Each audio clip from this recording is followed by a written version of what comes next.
I was one of the very first people to call out the overheating issues on the iPhone 15 Pro Max. The very first day I bought this device, I noticed that it ran a lot warmer than other iPhones I've used in the past. But it's when I first charged this device via USB-C, that's when things got really bad. The overheating got to a point where I could no longer physically hold the iPhone 15 Pro Max in my hands anymore. So I immediately took to Twitter and let people know. Well, that post went super viral, and it turns out a ton of users from around the globe were also noticing their iPhones running hotter than normal. I made a video about the overheating issues on Twitter and YouTube that got a lot of traction, but people were saying all sorts of things. Because remember, this wasn't happening to every unit, but it was still happening to a lot of units. We don't know the exact number for sure. Nonetheless, people were quick to call me a liar, an engagement farmer, and an Android fanboy. There were also a ton of racist remarks, but we will not get into that. You see, when you call out the biggest tech company in the world, people get livid. And it makes a lot of sense. If you're buying a phone for around 2,000 Canadian dollars, you want it to be the most perfect phone you have ever held. But that's not how it always works out. And of course, it's my job to tell you guys, the consumers, my honest thoughts and experience with each and every device that I use. And I will continue to do that for as long as I do YouTube. The hate is always a part of the game. I honestly thought that Apple wouldn't do anything to address these overheating concerns, especially given Apple's past. I figured that they would say we're holding it wrong and call it a day. But to my surprise, this time around, Apple actually came out and acknowledged the situation. They blamed poorly optimized apps like Instagram for the iPhone 15 Pro models running hot. They also said that an update was coming, so I remained patient. It's been 4 days now since the launch of the overheating update, iOS 17.0.3. I can confidently say that the overheating issues have now been addressed. This phone no longer overheats, but it's still not perfect and there are still lingering issues which we'll talk about in this video. So I feel like I owe it to you guys to do a re-review of this phone after 2 weeks of consistent usage. I've been feeling so small.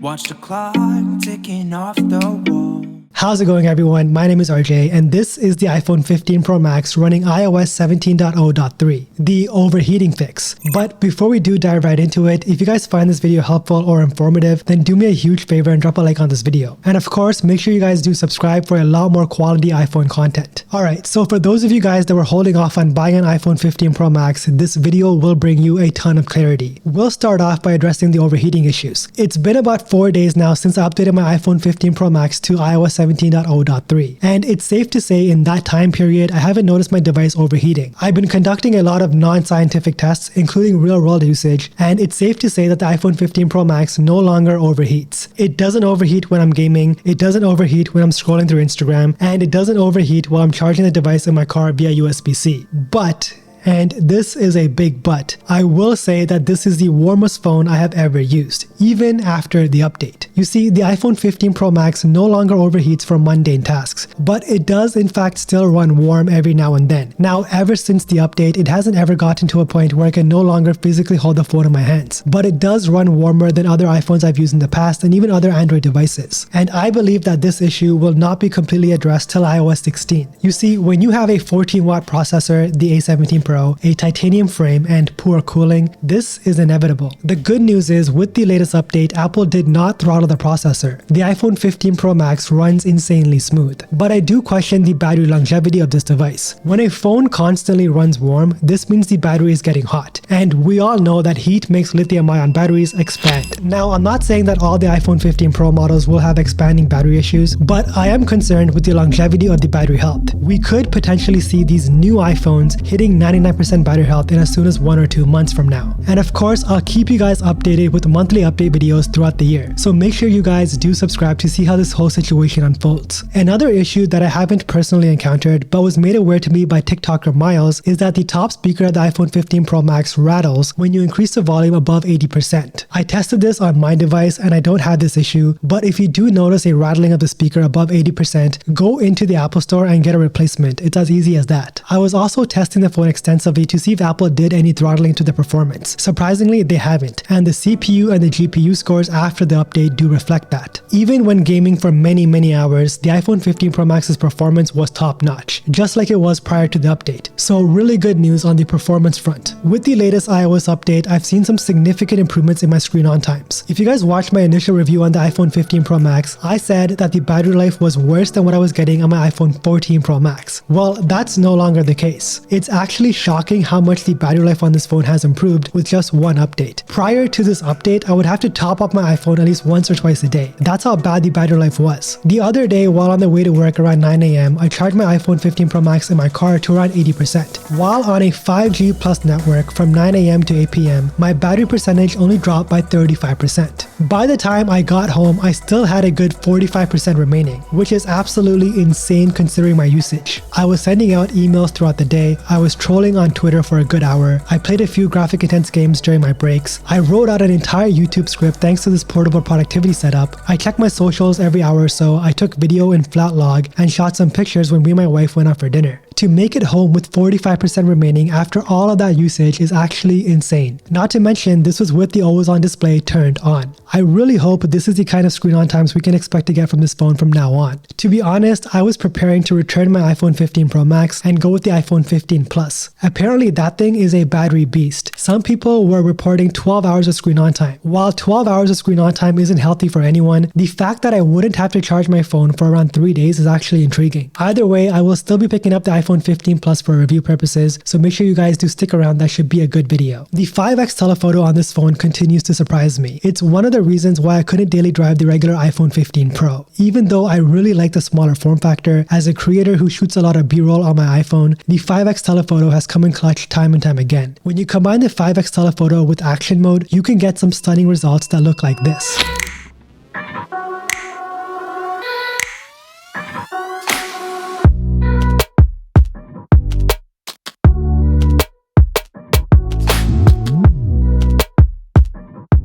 Speaking of the cameras, this phone has one of the best night modes I have ever used on an iPhone. The way this phone is able to gather whatever little light is in the environment and deliver shots that look like this amazes me. Take a look at some of these shots. I'm sure you guys will agree. But it doesn't just stop there. With the addition of USB-C, you can record ProRes flat log footage directly onto a micro SD card. Forget an external SSD. With this little dongle I picked up on Amazon, I can just stick this thing into the back of my iPhone's USB-C port and record directly onto my SD card. Take a look at how convenient this setup is. If you guys are interested in this SD card reader, there's a link for you guys in the description below. I feel like the addition of USB-C on an iPhone cannot be understated. It's actually so useful. Before USB-C was made available on an iPhone, I was too lazy to share the photos I took on my DSLR camera to social media. The whole process of getting on a computer, uploading the photos, editing the photos, and then uploading them onto social media was a tedious process. But now I can just stick my SD card into my phone, do a little bit of editing on my phone in Lightroom, and share away.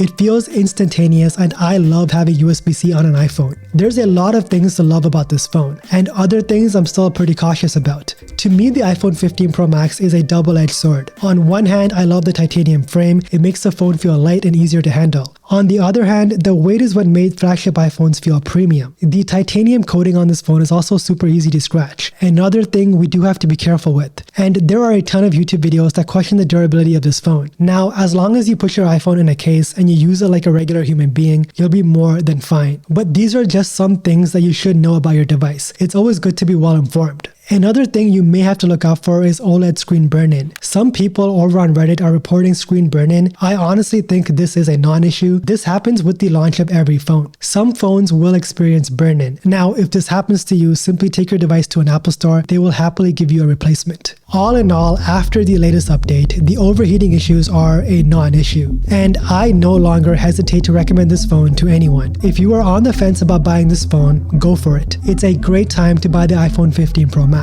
If you guys found this video helpful, make sure you do drop a like on this video and subscribe to the channel. If you made it till the end of this video, drop a dolphin emoji down in the comments below so I know exactly who my true supporters are. As always, thank you so much for watching, and don't forget to flex with your no longer overheating tech.